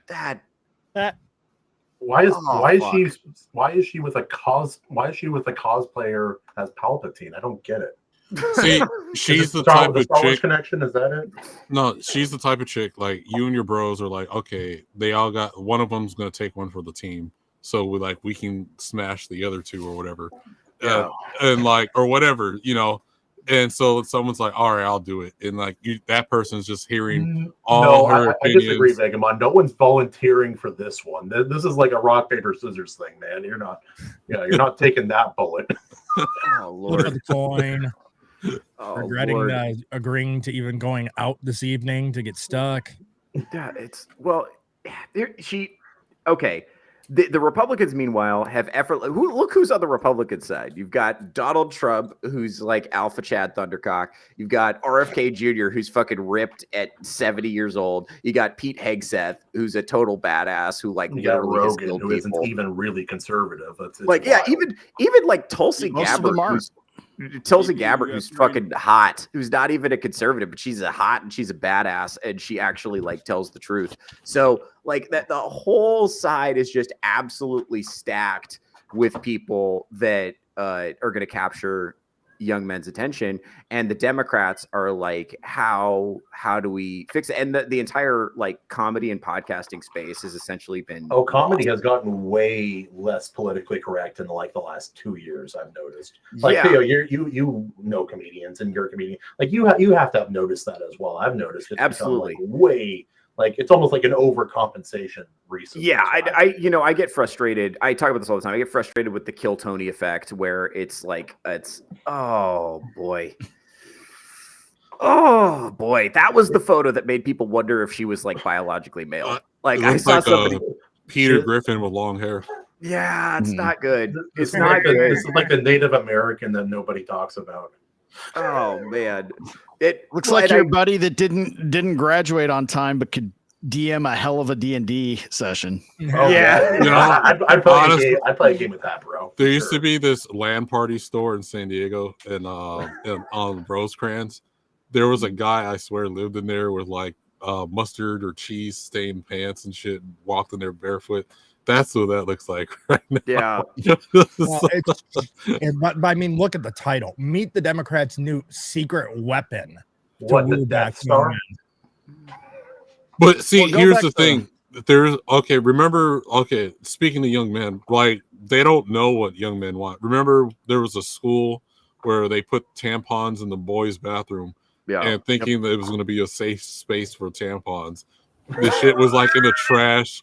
All the little dispensers were like ripped off the walls and shit. Like none of them know what they're talking about because they remove all the spaces that were for young men, like Call of Duty Online on 360 era. It's like take away video games, take away hobbies, like even things like Warhammer and all of that, all the Warhammer stuff went really woke a long time ago. And now books are going that way. Like you got the whole Brandon Sanderson thing. It's like he had 4 great books in the series, and then the 5th one, Joe and I talked about this a while back.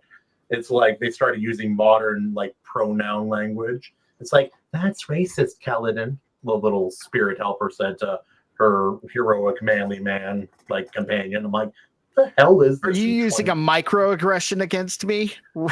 Like actually. And then like the weird gay crab guy fell for the weird gay like prince. It was a whole thing, dude. I hate that book. You humans are so weird. Only 2 genders. You guys ever see a prince fuck a crab? a male one. God, Oh, I hate that movie or that book. Sorry. This is like, this is a problem. The problem is they're so disconnected from, and at least she's honest. The one thing I heard her say, because I've listened to a lot of her clips, the one thing she did say that I did like is she was honest about the fact that the left really like doesn't like masculinity and doesn't feel safe around it. And that's true. It's true, but she's not making the left more masculine. No, like and she's not. It wouldn't matter if this woman was attractive or visually appealing to men. It's the policies. Are they willing to change even one thing slightly? No. She brought up male wages. What about DEI, where you literally have to, if you work at a company long enough and you have your next up for promotion, they will tell you to your face, well, we have to filter through all of the other applicants first and give them a chance because of this practice before we can even consider you.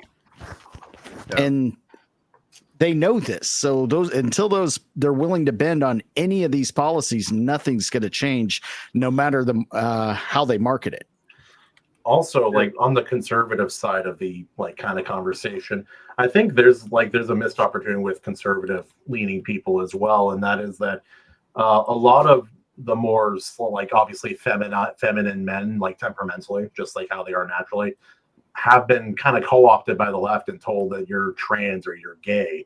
And I'm like, I like macho stuff because it's fun and it's funny and that's kind of how I am. But it's like, there is a missed opportunity there. It's like, you can be a feminine guy. You can be into the arts and be a little more like interested in people instead of things. And there is still a place for you.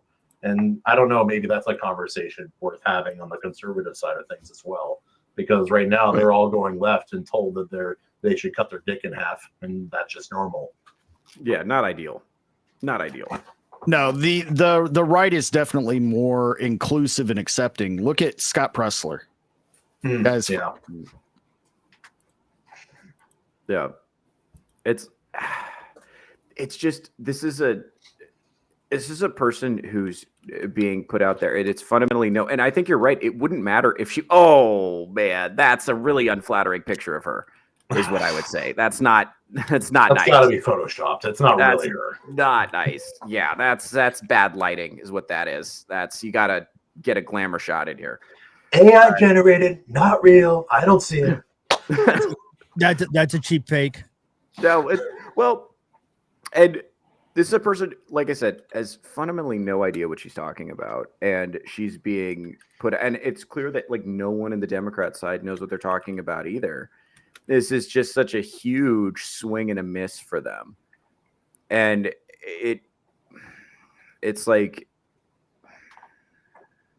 Well, they're trying to die on too many hills that are not going to be appealing to young men, especially, but really just the general public. That's why they lost the popular vote by a lot. Yeah, and I think they were cheating this election as well. It just wasn't enough to make up the margins, obviously. Yeah, and I think you guys are right. It wouldn't matter. Honestly, I think if she were conventionally attractive, it would go even worse for them. To be honest with you, because now she looks like the girls who are like all over the internet talking about how you need to be 6 feet and have $600,000 or whatever, or they're not interested.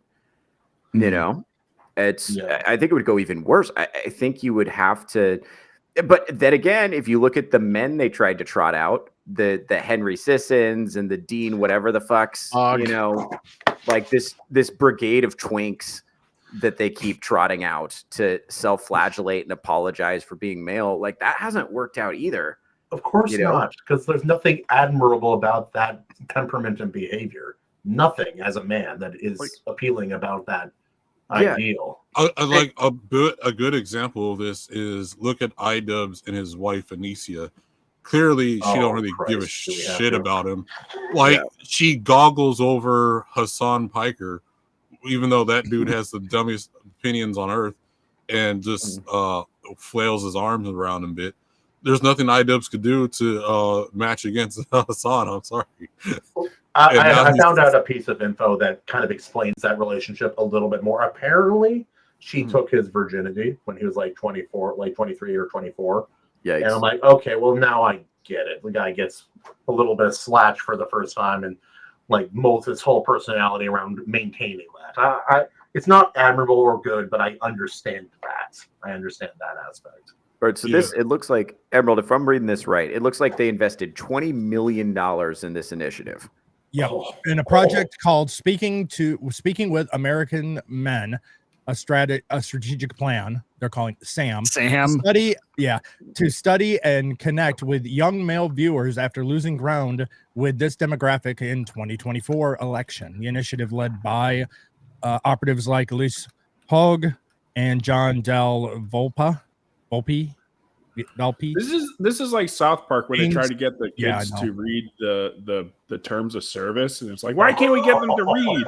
Why can't we get them to stop liking tits and ass? Like aims to let's see, analyze the syntax, language, and content that resonate with males.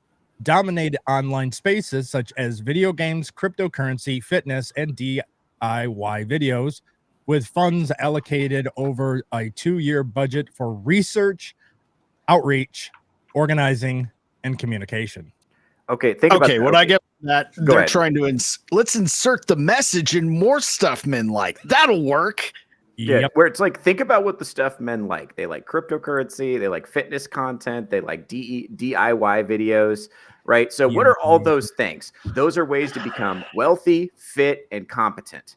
Men want to be admirable. Well, it's even worse than that, because they're like, look at the language they use. They're looking for ways to manipulate. You're not going to manipulate men long term unless you have really big boobs. Aside from that, you're not going to manipulate men effectively long term with those things. You have to be genuine. Otherwise, like we all know a guy who acts very like, oh, pro-mal, like I'm a toughest guy on the planet, and like a really tough guy versus a guy who's just like yapping. Everybody knows that guy. Like you can tell. It doesn't take very long to figure it out. Yes. What's crazy about this is it's clear based on the online content they're consuming, men want to be admirable. They want to be men who are admired. And what's crazy, women want more admirable men too. What did we talk about in the first video? They're complaining about all the men who are incompetent and useless and who are not, presenting every themselves. Guy without a multi-tool. Yeah, that's what this is what I'm saying. It would actually, what women want and what men want is the same thing, which is for men to get out there and take charge and be competent and be admirable. And the Democrats' message is just pissing in the face of that.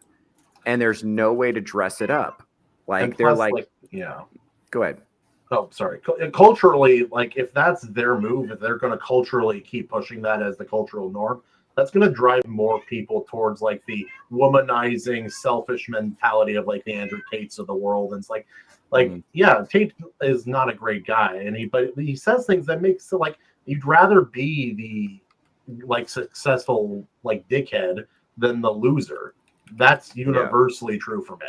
No one wants to be the loser who doesn't have any, like, no competency, respect, or skills or assets. It's like, so of course, like if culturally they believe like that they have two choices, either be the loser who like just complies with all of these like BS social ideals, or be the monster. They're going to be the monster, man. Of course. And I'm never going to let I don't raise my sons that way. I don't want them to be womanizing pieces of shit, but I don't want them to be losers without any capable skills either. Like, there needs to be a better middle ground, which is what we used to have. Right. We've lost track. If I say this all the time on the show, we've lost track. It used to be just like be a normal dude. There was a thing called just being a normal dude, right? Where you could kind of take care of business and you helped out your, oh, hold on. What was it? Starts with a bolt, I tell you, it end up changing the course of history. That's right. Screwdrivers are magic. Only when I drink them. No, that's right. We've completely lost track of this. Emerald, what have you got here? Okay, so the strategies for SAM, advertising in video games. The initiative recommends placing pro-Democrat advertising in video games, a novel approach to reach young men in spaces they frequent. Shift in tone. The SAM prospectus urges Democrats to abandon a moralizing tone in favor of an authentic, compelling language that aligns with male voters' interests and avoid alienating cultural narrative. Engage in niche communities. The project targets diverse male communities, including those focused on gaming, cryptocurrency, fitness, DIY content, to tailor message effectively. Okay, Message. so the Messaging. strategies when it comes to video games and other media forms that see when you first like the first object of video games is to have fun or create some sort of challenge. If your first thought is how can I manipulate the audience into believe in what we believe in, you're already going wrong, and that's already bound to fail. Like They're already doing it. Well, yeah, we know that, but like that's why most people are going towards indie games now, because the AAA has done that, where you got these influx of people who don't care about gaming at all, but to push a certain message at first and foremost. And that's been the problem in games. So already they're failing right then and there. Yeah. And we're seeing this in other forms of media too. This is the same thing that's happened in publishing, where if you go and look at like mainstream publishing now, it's just a bunch of fucking porn books for chicks. They're just like not doing stuff for men anymore. They've essentially like completely given up, and that's downstream. That's downstream of like, hey, we're just like not going to fuck with white male writers anymore. Yeah, and so, go ahead. Oh, sorry. I was going to say, like, and I always harp on this. The biggest problem with the publishing with the books is the fact that there's no counterculture to that. Whereas, like, you do have people fighting against the shit changing in movies and video games and all the comic books and media, but nothing. There's no group of people that are like pushing back against what's happening in books. Or it's always in the indie space that is doing that, because right, it's a small onesie twosie and it's nobody big. No, you know what I mean? Actually, fellas, I have to go take care of my kid for now. But Theo, thanks for having me on, man. And sorry for typing loud earlier. That was my bad. I thought I had turned on my sound. That's okay. That's okay. Where can we find you? You can find me on Twitter and on YouTube at The Ultimate Kahuna.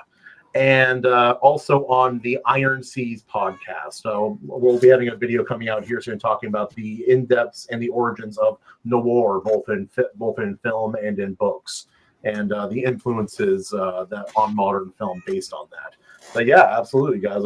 Theo, thanks for having me on, man. And you guys are all hilarious. This is a great conversation. I appreciate it, guys. Excellent. Go ahead and follow him. He's a friend of the channel.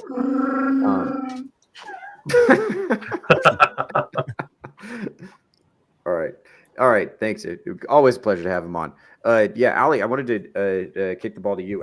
You're kind of in the indie publishing space. It's like I feel like anybody who's trying to get anything published now that's not like violent porn is just pissing up a rope. What do you think? Hey, we already said that was violent porn. Okay, whatever it takes. I feel like that was clickbait. Yeah. Yeah, I've definitely been kicked out of this whole publishing. I mean, when I was growing up, I read the books that I'm writing now, and my kid is reading the books that I read when I was her age. And those are the books that I loved. And I wanted to read more of those kinds of books. But they're just, my favorite author has been completely kicked out of the publishing.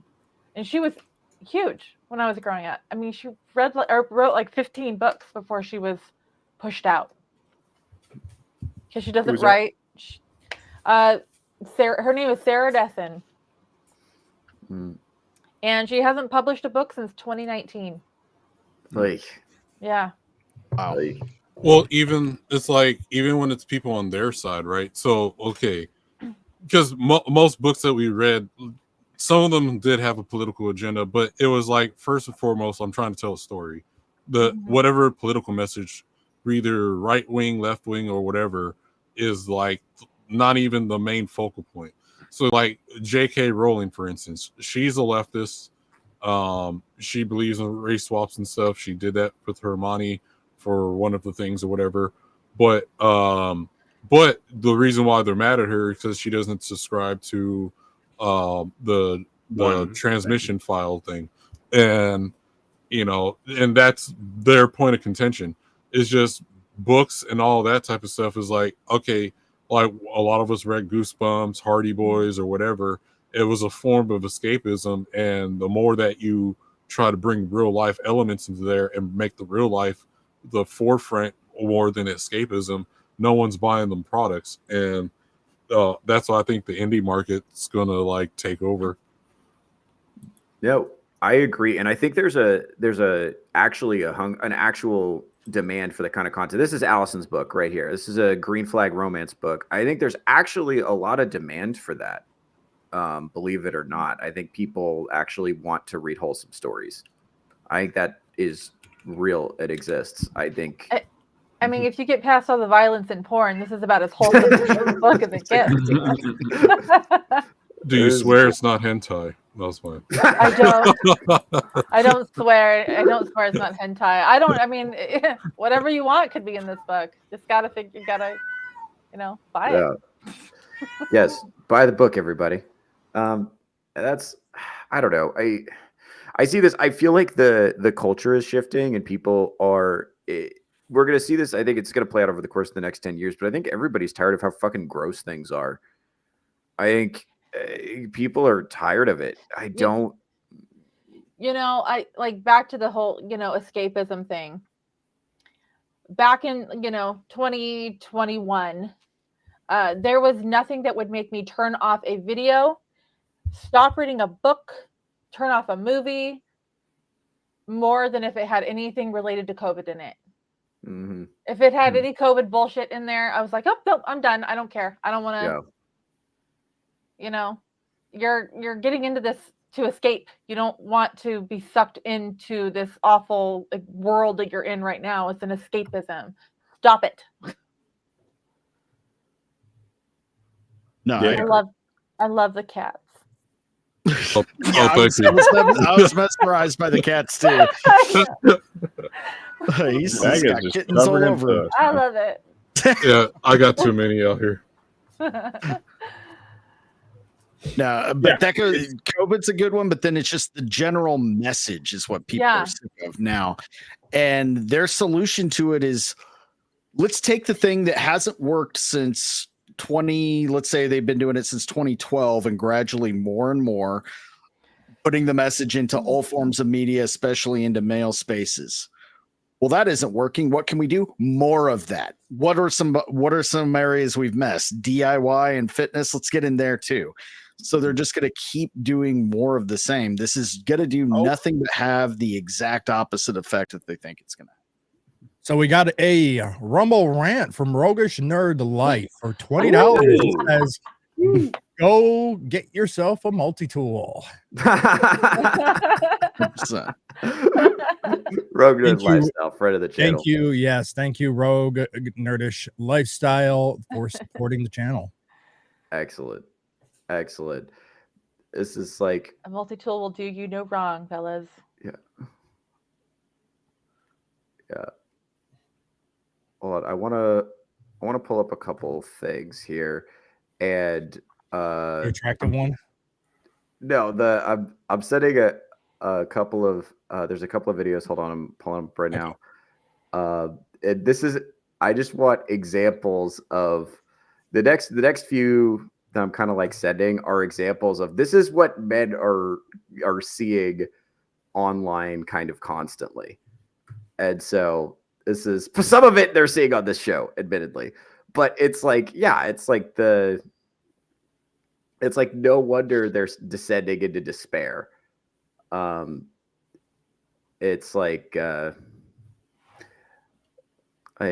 just pull those up in like any order, buddy, and we'll just go through them kind of quickly because I don't want to spend a lot of time on any one of these. It's just if you're male only gyms, I'm a huge fan because I was in the gym the other day and there was a girl wearing literally like see-through yoga pants, nothing underneath, and her whole workout was bending over.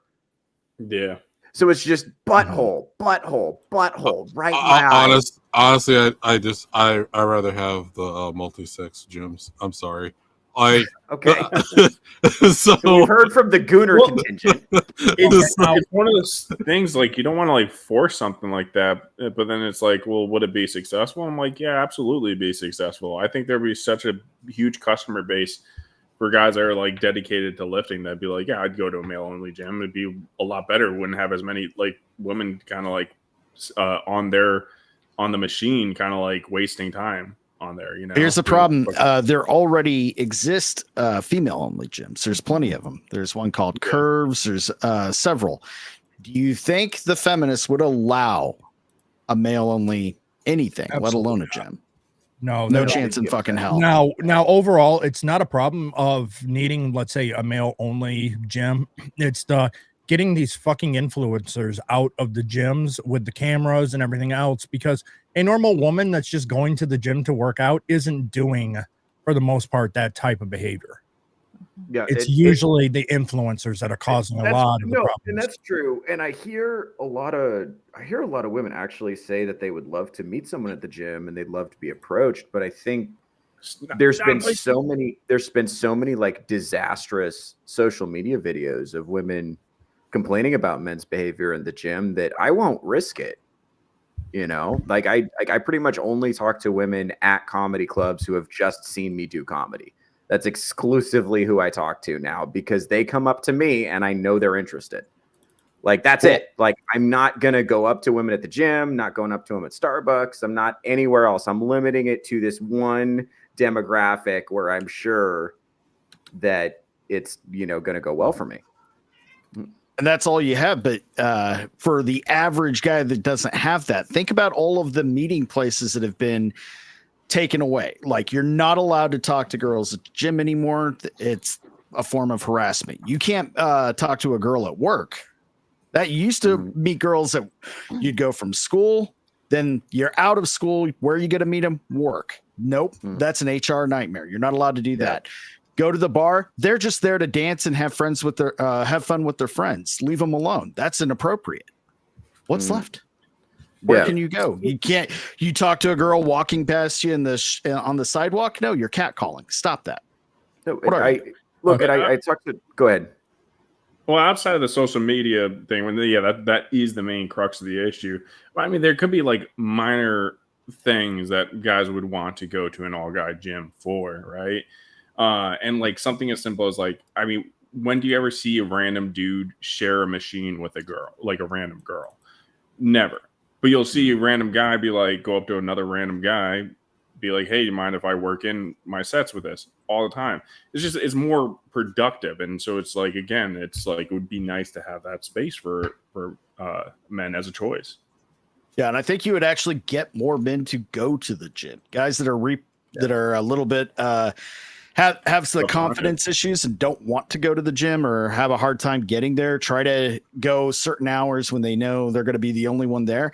They're not going because they're embarrassed around other dudes. They're going because they're embarrassed around other women. They're either afraid they're going to get accused of leering, or they just want to focus on self-improvement and not feel self-conscious about it. So it's a great idea.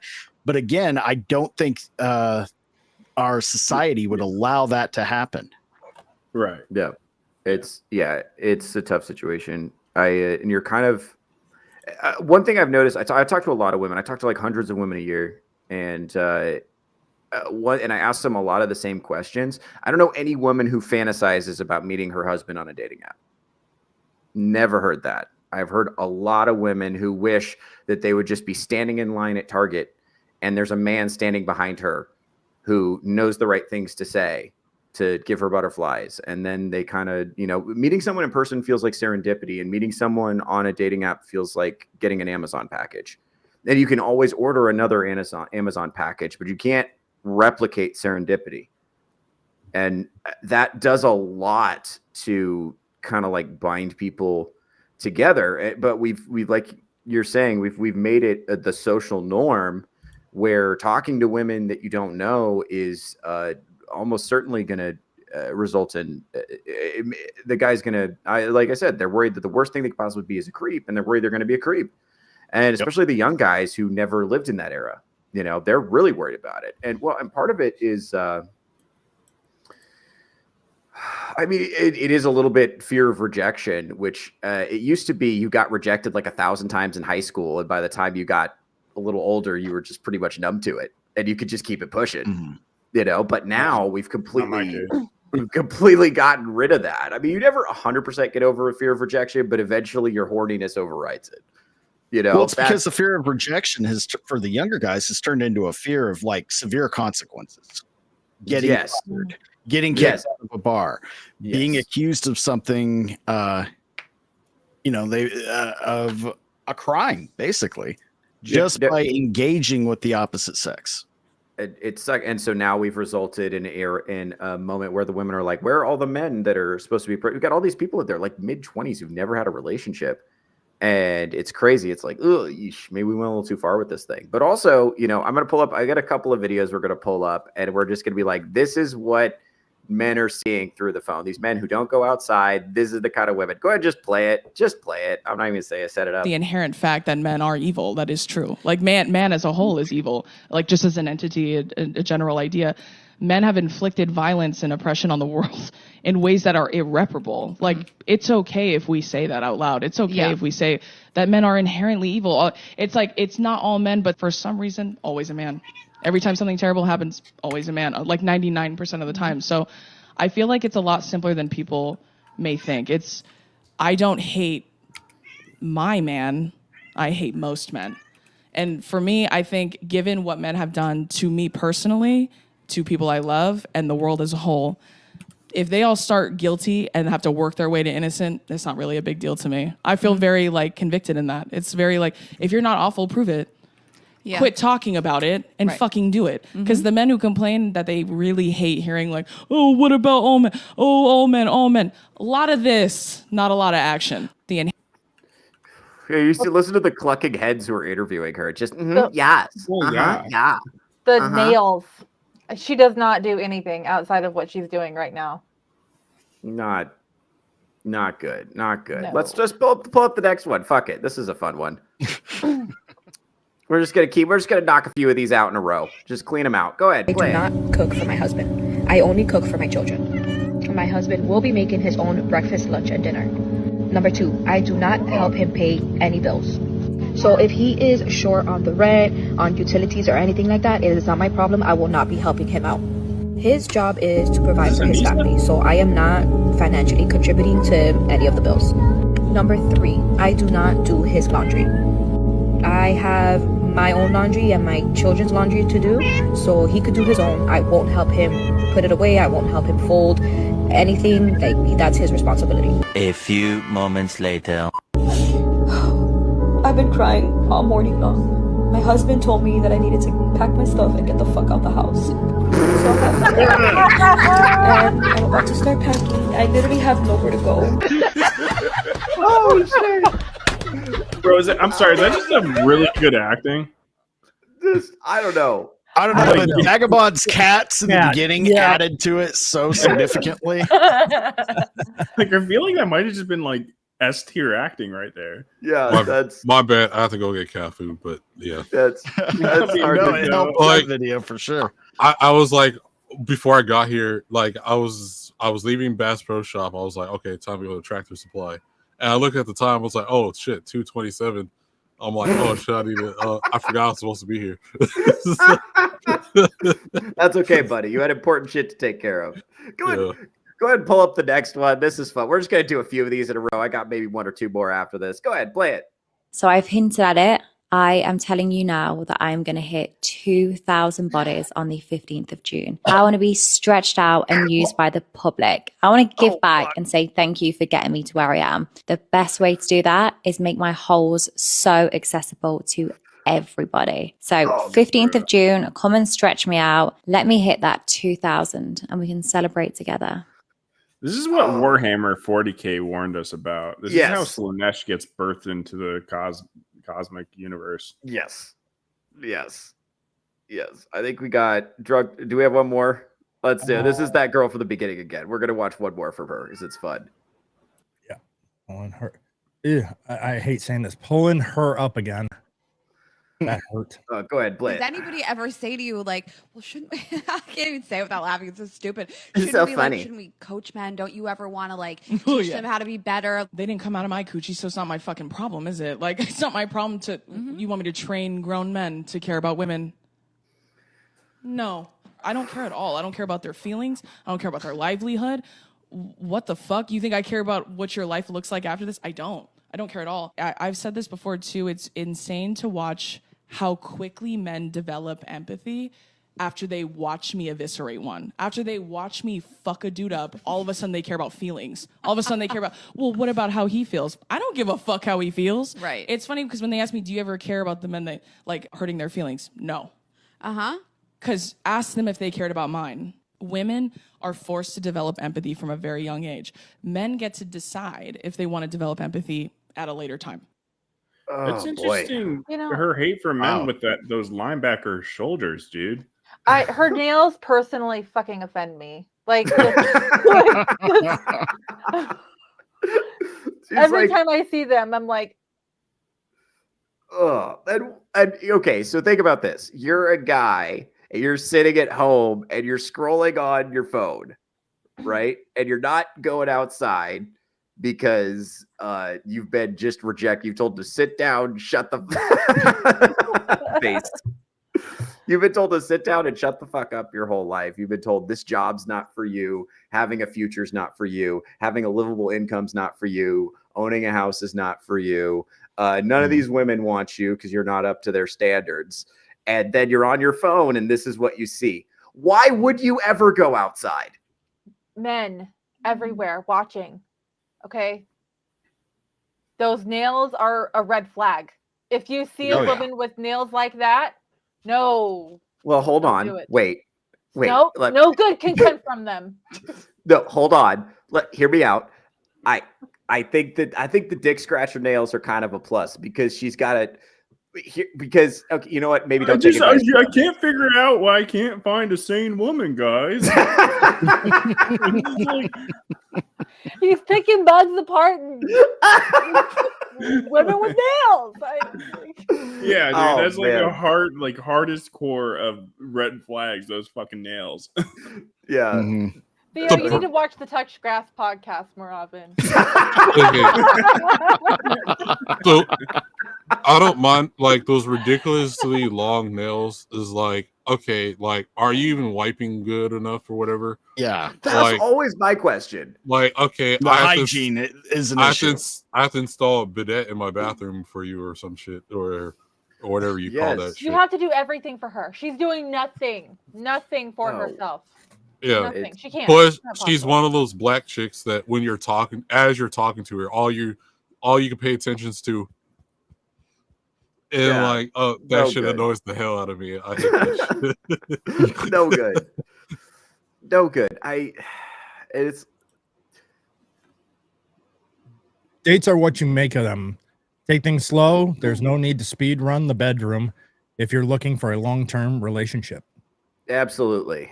Yeah, that's Absolutely. And true. what and the thing is, like, you get into these situations, like, okay, homie who was married to that woman who doesn't, I don't cook, I don't clean, I don't do laundry, I don't do anything. It's like, what are you fucking for? But that's also a little bit on him because you can filter out a crazy woman within the first 2 or 3 dates. I've heard this online where a woman's like, always bring up astrology on the first date so you can find out if he's a bigoted asshole. And I actually totally agree with that. The last time I was hanging out with a woman who tried to ask me my astrological sign. I kind of like playfully tried to chuckle it off. Like, does anybody want to talk about literally anything else? Can we talk about seriously, genocide in Gaza? Let's talk about that. I don't want to talk about this at all. Let's talk about literally anything else. And then she got mad and she kept pressing it. And I was like, look, I'm Catholic. I don't fuck with that. And then she was like, no, I know that you're good. Just ignored my reason. It was like, oh, no, I know you're worried that I'm going to like psychologize you, but it's just how I get to know people. So tell me. And I was like, my beliefs on this aren't flexible. Sorry. And that just made her furious. But I knew right away, this is not a person I would like to see a second time. It worked for both of us. Right. And What I'm saying is you can filter out. I know that this stuff is scary and you're constantly getting this fire hose that all women are awful kind of like piped into your brain. But I promise you, most of this stuff can be filtered out in the first 20 minutes of meeting somebody. And also most women, even women who are like a little bit TikTok brained and they're just reflexively spouting feminism, that's just a defense mechanism because they don't want to get hurt. If you talk to them for 20 minutes and you're like, hey, I'm a stand-up guy, you know, I think that men should be faithful to their wives. I believe in marriage and I want children. She's going to be like, oh, well, that doesn't sound so bad. And all of a sudden, I told you guys about the they, them in Salem, Oregon, right? She was one guy opening a door from her for away from slipping into like a totally feminine way of operating. I'm telling you, like, this is just like not reality. This is just not reality. I'm telling you, it's not. Like, this is a curated reality designed to make you give up. I promise you, if you give up, you lose the society. Don't give up. Giving up is bad. Yep. That was great. I love that monologue, by the way. Are we going to clip that, or are we just going to clip the one earlier when I was talking of lusting over young women? Which one are we doing? Probably just one earlier. We're going to clip the one when you talk about the bugs. Yeah, and the long nails. Yeah, the long nails. Well, like when a girl can just scrape up my dick hardcore, dude. Don't knock it if you haven't tried it. All right. Don't listen to them, guys. This has been good. All right, folks. This has been a lot of fun. I think we're coming up on about where we want to do outros. Allie, one more time. I'm going to start with you. Go ahead and promote your book one more time. Let us know what's up. Emerald, if you could pull that up, tell us, give us your elevator pitch for the book. All right. Yeah. So I just released this one. It's called Hello, Goodbye. It's about a girl named Emerson who has just inherited a home, moves back to her hometown, and she's kind of just trying to find herself. And it's a book about overcoming grief. And yeah, just. That's awesome. And where can we find you on social media if all my followers want to go follow you? You can find me on Instagram at, I can never remember. I think it's just Allison N. Sanders. Yeah. And can we get a link to that Amazon in the chat so people can go click on that and go buy that book? Because it's a really good one. Allie's very good at writing. This is not E.L. James. She can string a sentence together. I've seen it. Thank you. Yes, let's, absolutely. Absolutely. We like green flag romances around here. Yes. We want women who aren't porn brained, don't we? No. If you want women who aren't porn brained, make Allie famous. Yay! Woo! All right. All right. Iron Oxide, friend of the channel. What kind of cool stuff are you getting up to these days? Oh, we're about 25 away from 700 subscribers on YouTube. Congratulations, Bat Sauce, for hitting 700 sure about that? Right before. It's okay. No, are you it's sure fine. about that? I lost 5 like in just 1 second again. Really? Yeah. Oh no. Yeah, oh no. Game's back on. Again. We're only 25 away from 700. Let's get there before Bat Sauce, who's never been there, at least not legitimately. So really excited now. The weekly Rogues Gallery is back to Fridays only at 5:35 p.m. PST over on my YouTube and Rumble channel. We're also only about 6 away from 100 on Rumble. So that's pretty exciting. That came out of nowhere. So I appreciate that, everybody. You can find me here on Touchgrass every Saturday, over on Cavecast every Saturday as well, over on Sammy 3Peach channel. And I pop in occasionally on some other channels. I'll be on, I believe I'll be on the Mr. Burger Trivia channel later on this evening after Flashcast. So that's always a good time as well. And just follow me on X. You'll know where to find me. Yeah, Emerald, can we get the link to Iron Oxide's channel in the chat as well? Looks like the chat's asking for it. Bat Sauce, you're here. You also write books. You make videos. You do all sorts of things. Yeah. What kind of stuff are you up to? Where can people find you? I mean, I got a lot of things going on, but right now, just I guess sub to my YouTube channel. I'm 2 subs away from 700. And I'm Bat Sauce. Actually, you're 3 now. I unsubscribed. Fuck! What the hell? That's great. Well, move on before anyone else unsubs for me. All right. All right, vagabond, friend of the channel, regular panelist, possessor of the BBC, and multiple multi-tools. What are you getting up to when you're not causing white women to swoon?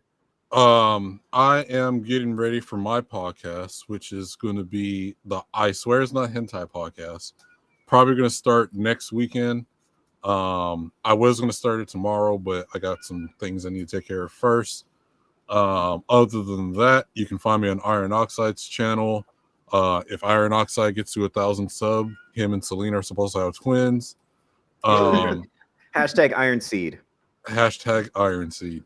Later tonight, I will be on Anime for the Homies, and you'll see me pretty much everywhere. I kind of know everybody. So, other than that, also I'm your friendly neighborhood Uncle Tom on Twitter, and other than that, yeah, just like and subscribe and follow me if you want.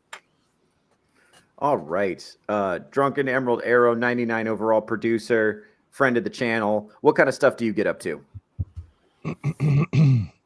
Fixing car damage from getting Von Coleman's comic book. It's going to cost me about $1,000. Of course, that was all pre-buying the comic book. It was a threat. He damaged my car, so I had to buy his book. It was definitely that direction. No, otherwise, I got Nerds Covering the News 9 at 5:30 PST on Tuesdays.